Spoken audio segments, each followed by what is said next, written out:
Baby Island, Chapter 16, An Answer to Jean's Letters.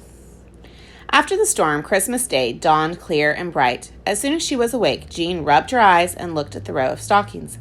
They were still there, sagging with gold, so the mysterious chest was not a dream. Mr. Peterkin brought in a little tropical tree, which looked a good deal like a northern Christmas tree, and they trimmed it with more of the pirate gold. Fastened on the branches with string and tree gum, and quaint old gold pieces made very pretty decoration.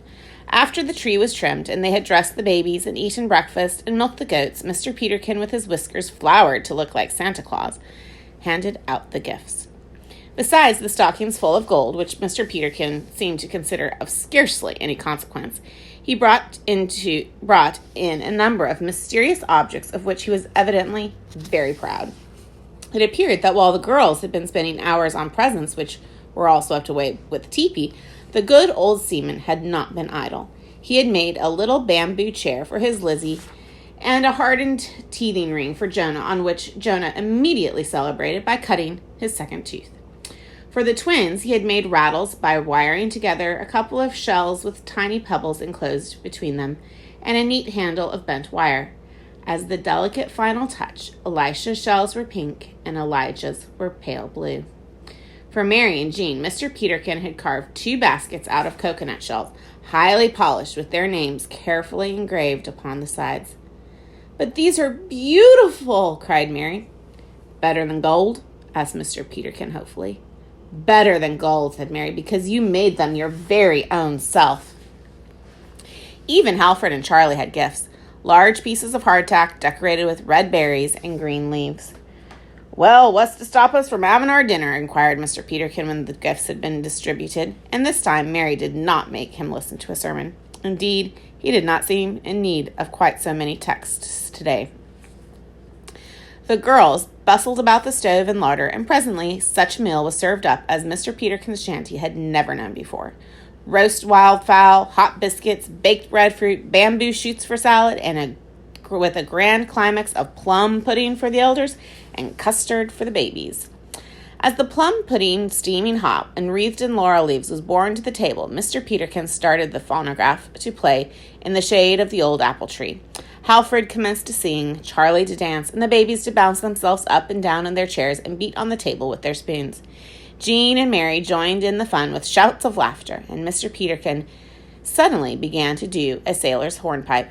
They were all making so much racket that they didn't hear a very unusual noise which sounded far out in the bay. It sounded again, and still they didn't hear it.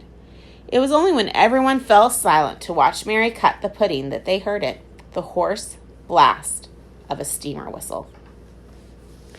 Mary dropped the knife to the table with a clatter, and everyone paused just where he was, listening. It sounded again, nearer and clearer. "Oh!" cried Mary. "A boat!" "A boat!" cried Jean. "A boat! A boat!" And even Mr. Peterkin exclaimed, "A boat!" Snatching up the babies, they all tumbled out of the shanty and ran down to the shore. Halfred, following on the wing, was the only one who could think of anything to say. "Well, bless my soul and body," said Halfred. She was not a large boat, more like a private yacht than a commercial steamer. She came in as far as she could and dropped anchor. The eager watchers on the shore saw a small boat lowered, manned, and rowed swiftly towards them. In it were 5 men, 2 in sailor costume, the others evidently landsmen. "Who can they be?" wondered Mary. "Maybe it's the pirates coming for their chests," said Jean. "They mean us no good," said Mr. Peterkin suspiciously, running back to the shanty for his gun and his binoculars. But when he returned a moment later, the small boat had landed, and he was just in time to see a most peculiar sight. The 2 sailors were busily pulling up the boat, but their 3 passengers had sprung on shore and were behaving like crazy men. One of these strange gentlemen had seized Mr. Peterkin's Lizzie and was covering her with kisses. Another gentleman was completely occupied with the 3 Snodgrass babies, and Mary and Jean clung wildly to the 3rd gentleman, crying, "Father! Father! Father!" The only thing Mr. Peterkin could possibly think of to say was, "Blow me down." "Oh, Father!" cried Mary. "However did you find us? And we thought that Mr. Arlington and Mr. Snodgrass were drowned with the Araminta. How did you get all here?" You see, the Orinta didn't sink after all, said Mr. Wallace. Another vessel arrived and took the passengers off after your lifeboat had floated away. Your boat was cast off by mistake. By mistake? Repeated Mary in a daze.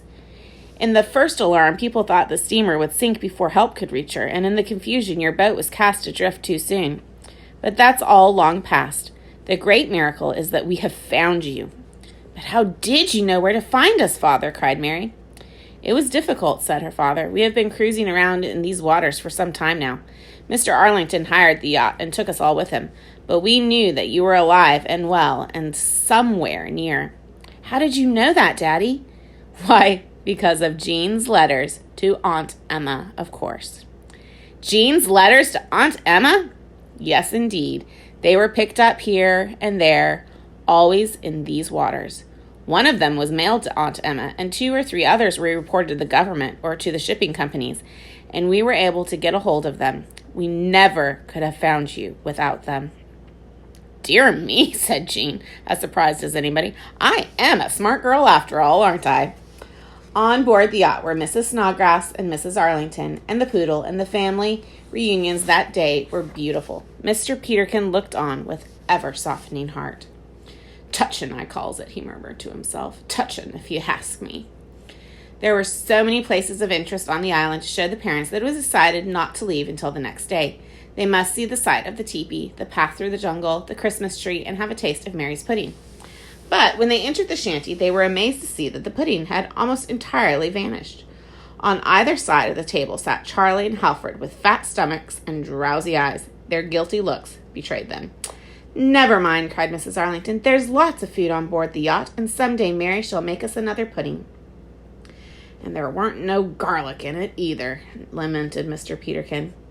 That night the children spent on board the anchored yacht, and the next morning they went ashore again for a few last belongings and to say farewell to Mr. Peterkin and Halfred, of whom they had grown so very fond. Oh, Mary, said Jean, it's nice to be going home and all, and it's just what I wanted to happen, and too good to be true, and everything else. But, oh dear, I do hate to go away and leave Mr. Peterkin and Halfred. I know, said Mary. It's been on my mind, too. Who will do their cooking and their cleaning? And they've got so used to the babies now, I think they'll miss us. But Mr. Peterkin had been planning his own future. As they came ashore, they saw Mr. Peterkin locking his shanty. Halfred was on his shoulder, looking rather pale about the eyes and bleak from too much Christmas pudding. In Mr. Peterkin's hand was his duffel bag, out of which protruded the purple Morning Glory horn of his precious phonographs, and beside him on the beach lay his chest of gold. Give me an hand with his chest, will you, mates? He called out to the sailors, and to the girls he said, I couldn't bear to stay Baby Island without no babies. It would be too lonesome now. I'm going home to marry my Belinda, I am.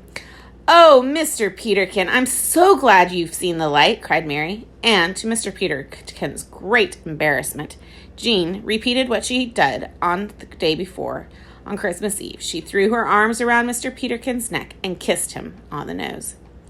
And after you're married, said Jean, why don't you come to Australia and live near us? I've been a-thinking of that, said Mr. Peterkin. If your pappy wouldn't mind and would help me locate some land, I shall be delighted, cried Mr. Wallace, cordially shaking the honest seaman's hand. And you'll bring Halfred, won't you? Begged the girls. Aye, Halfred and me is mates, ain't we, Alfred? I'll not be leaving him. While they had so much desired it, there was yet something a little sad about leaving Baby Island. Living there had been a great adventure. We were very happy, said Mary, even if it was hard. Yes, agreed Jean. It was a real nice place to stop over on our way to Australia. They went to the stern of the yacht as she steamed away and watched Baby Island as long as they could see it on the blue horizon. The babies were busy with their mothers, who could not get enough of them after such a long separation, so Mary and Jean stood alone. They waved their handkerchiefs to the empty island till it was out of sight. Well, said Mary, it was better than borrowing babies for an afternoon anyway. Just think, we had them for nearly 3 months. Jonah got his first tooth. Aunt Elizabeth learned to walk, and the twins to talk. It was better than never having had babies. Yes, said Jean, it was worth all that we went through. Of course, there are going to be babies in Australia that we can borrow in. Anyway, Mary, we have one of our babies left.